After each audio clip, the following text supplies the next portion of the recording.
사랑하는 할랜드교 성도 여러분, 안녕하십니까? 박현수 목사입니다. 요즘 저는 하나님이신 예수 그리스도의 사람 되심에 대해서 묵상할 기회가 있었습니다. 지난주일 설교에서도 잠깐 언급했어야 했고, 또 기초 성경 공부반에서도 믿음에 대해 공부하면서 함께 나누어야 했기 때문입니다. 예수 그리스도는 근본 하나님의 본체셨으나 우리를 구원하시기 위해 사람이 되셨습니다. 그런데 하나님이신 예수님은 왜 사람이 되셔야 하셨을까요?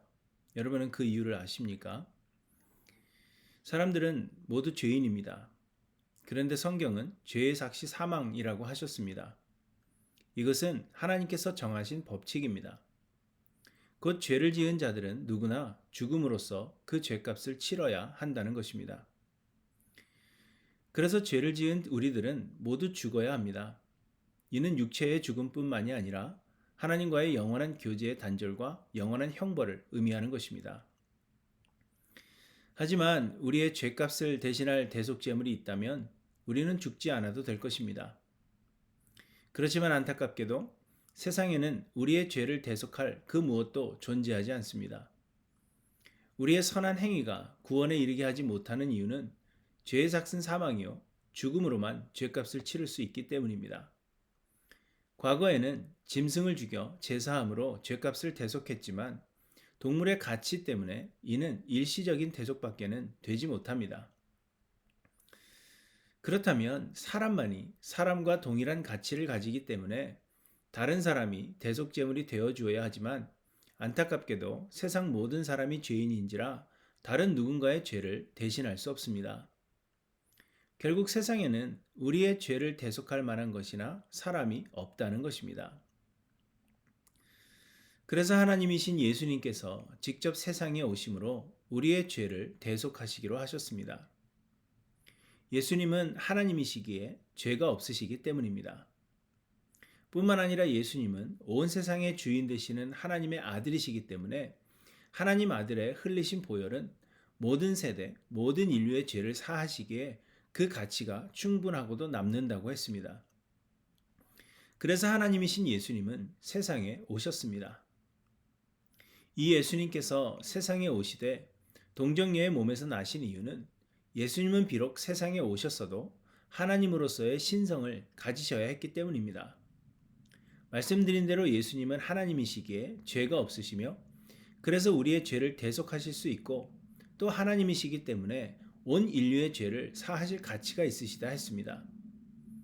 그런데 만약 예수님께서 마리아와 요셉의 부부관계를 통하여 세상에 오셨다면 이는 신성을 가지신 하나님이 아니라 그저 한 사람에 불과할 뿐입니다. 그래서 예수님은 성령으로 잉태되어 신성을 가지시고 세상에 오신 것입니다. 그러나 예수님은 또한 완전한 사람이셔야 했습니다. 왜냐하면 죄의 삭슨 사망이라고 하셨기 때문에 실제적 죽음을 당하지 않으면 죄사함이 없기 때문입니다. 그러나 예수님은 하나님이시며 영이시기 때문에 죽으실 수 없으셨습니다. 그래서 예수님은 완전한 사람이 되신 것입니다.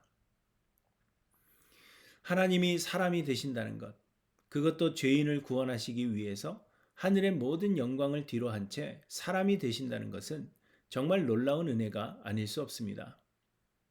이는 우리를 사랑하시는 이해할 수 없는 그 사랑 때문에 가능했던 것입니다.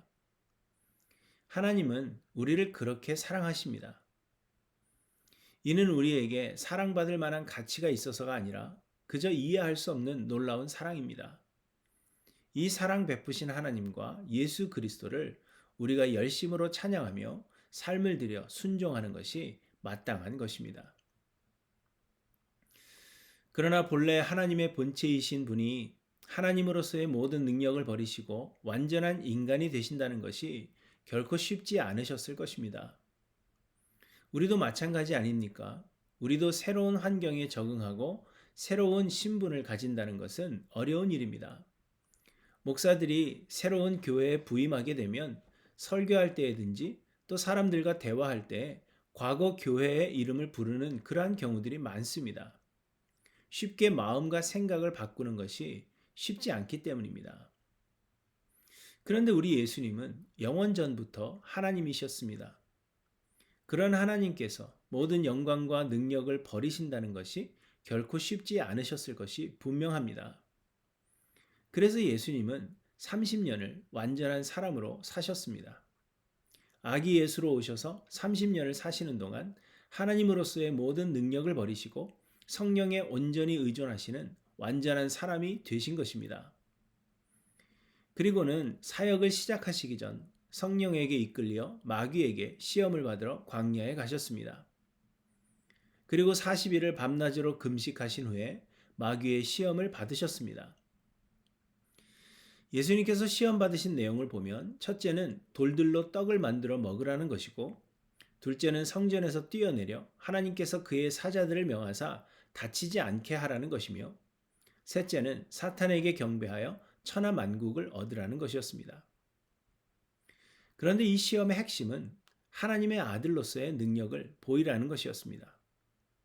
마귀는 말하기를 내가 만일 하나님의 아들이어든 이렇게 이야기합니다. 예수님은 하나님의 아들이시지만 그 영광과 능력을 버리시고 완전한 사람이 되시고자 30년을 훈련하셨다 했습니다. 그런데 하나님의 아들로서의 능력을 버리지 말라는 것입니다. 그리고 마지막 세 번째 시험은 예수님께 십자가를 지실 필요가 없다고 말하는 것입니다. 천하 만국을 손쉽게 얻을 방법이 있는데 왜 십자가를 지시려고 하느냐 하는 것입니다.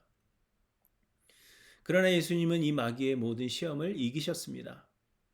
그렇지 않으면 예수님은 완전한 사람이 되실 수 없고 또 우리의 대속제물이 되실 수 없기 때문입니다. 예수님은 우리를 사랑하시는 그 사랑 때문에 이 시험을 이기신 것입니다. 예수님은 사람이 되시기 위해 시험을 이기셨습니다.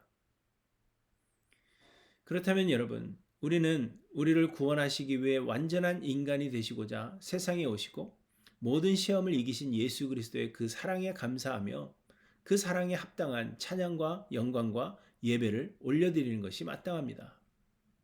그리고 우리는 이 예수 그리스도께 삶을 들여 순종해야 할 것입니다. 사람들은 많은 경우에 신이 되고자 합니다. 신앙생활을 잘해서 많은 능력을 얻게 되기를 사람들은 소망하고 기대하며 간구합니다. 어떤 사람들은 예수를 믿는 그 증거를 자신의 어떤 능력으로 보여주려고 하는 사람들이 많이 있습니다. 또 그러한 것들을 사람들은 요구하기도 합니다. 그러나 여러분, 신앙생활이란 우리가 능력을 소유하게 되는 것이 아니라 모든 것의 주관자요 주인 되시는 예수 그리스도 앞에 엎드리는 것임을 기억하시기 바랍니다.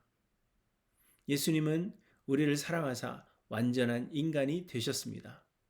우리도 예수 그리스도를 사랑함으로 주 앞에 겸손히 낮아지기를 간절히 소망합니다.